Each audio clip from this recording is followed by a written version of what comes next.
balanced. It is. Right. Get it down again. 1, 2. 1, 2. Okay. One swing. That's it.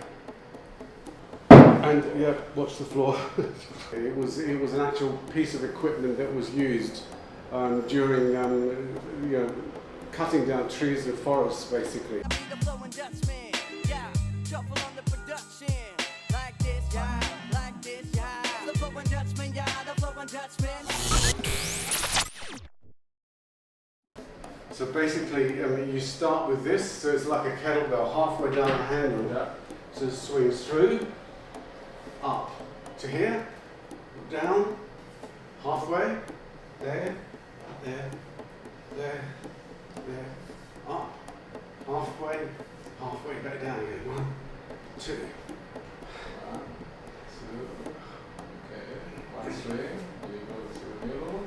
And swing sides. Ooh. So you've got to be just mindful of your head when you drop it, because the club, the hammer drops from here to here. Yeah. And you've got to make sure that and at that point the head can go and swing into your head, so just, if you try it, don't hurt yourself. So should I have to start with the swing all in the hammer? Yeah, the hammer, so basically, I mean, you want to have your legs slightly wider than your shoulders, so through here. So should I have to start here? Yeah. I mean, so, not here, like this. So from well, here, that's the way I was. I come here. Yeah, back So circle. that's way. Drop.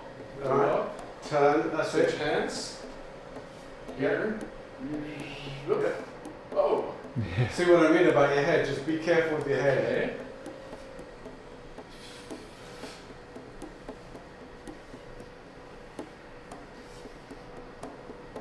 That's it.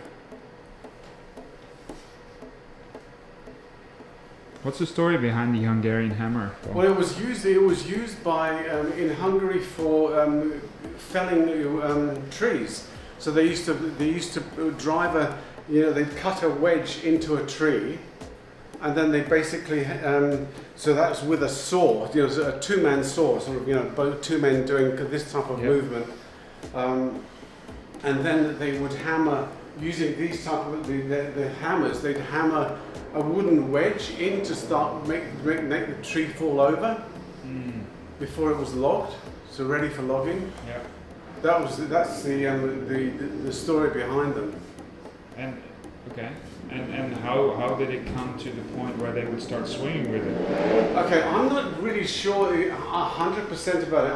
I went to see Tamas in Hungary, Tamas Kaczmarski, and he introduced me to this with his students. I mean, they all swing them over there, and I mean they're pretty efficient with them. And they've got them obviously in heavier weights too, because this is sort of a slightly lighter one. Because he basically gave this to me, and I travelled right the way over to the States with this. All right. Yes. And then back to Australia. So I mean, it was that's, and I can't really tell you much more about it. That's the story that he gave me about the origins of it. It was an actual piece of equipment that was used during cutting down trees and forests, basically. Sounds similar to what that the kettlebell was also first an object. It was used as a weight. It was a weights and measure type of thing for bags of grain and the like. Yeah. And I mean, the word in Russian is pud, P-O-O-D. Yeah. So one pud is 16k. Yeah. And 2 pud is 32k. Yeah. And that's what they started swinging. That was the original weights that were swung. Yeah. I do have, since I've seen the stone logs in China, that seems to be older than that though. Oh, it more than likely is. Yeah. I mean, who knows? And that is just the kettlebell swing. Yeah. It's literally what it is. Yeah. It's just in between the legs and up. Yeah. That's really cool.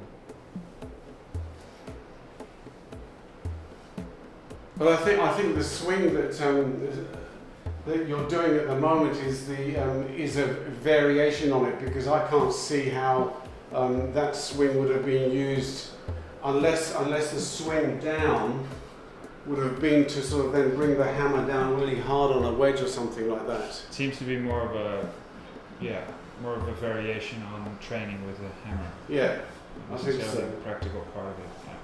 Yeah. But of course, a swing behind the back is a great way to actually practice how to cut wood and how to actually use a hammer.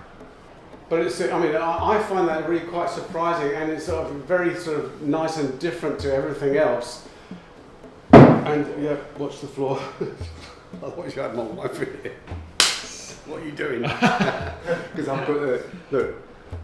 She keeps reminding me about this. Oh man. Marks on the ceiling, so. Yeah, that happens. It happens, yeah. That's from the bow staff actually that I've done that. Yeah. I would assume. But I can't, with just these 26-inch clubs, I can't swing those in here because they'll touch the ceiling. Yeah. Too long. Yeah, I recently had redone my ceiling because it was so black. Because of the maces, they just. Oh right. It was really black. Lots of marks. Yeah, lots of marks. Yeah. Now you can start all over again. Yeah. So that's been done on purpose, because they originally made them with a round handle, and then they modified the hammer so it's got an oval handle.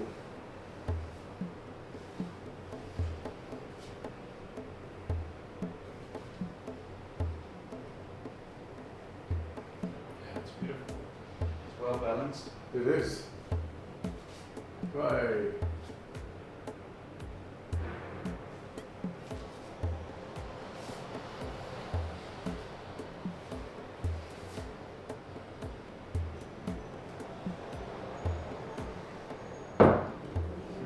Fantastic.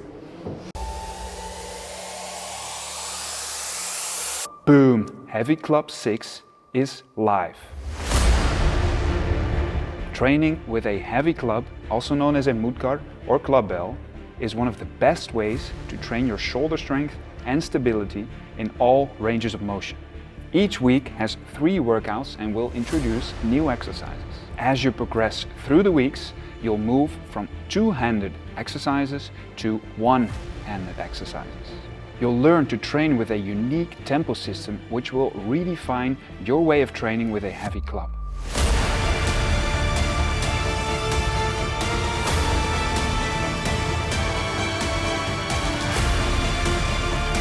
Are you ready to level up with your heavy club training? Join now on DutchFlowAcademy.com.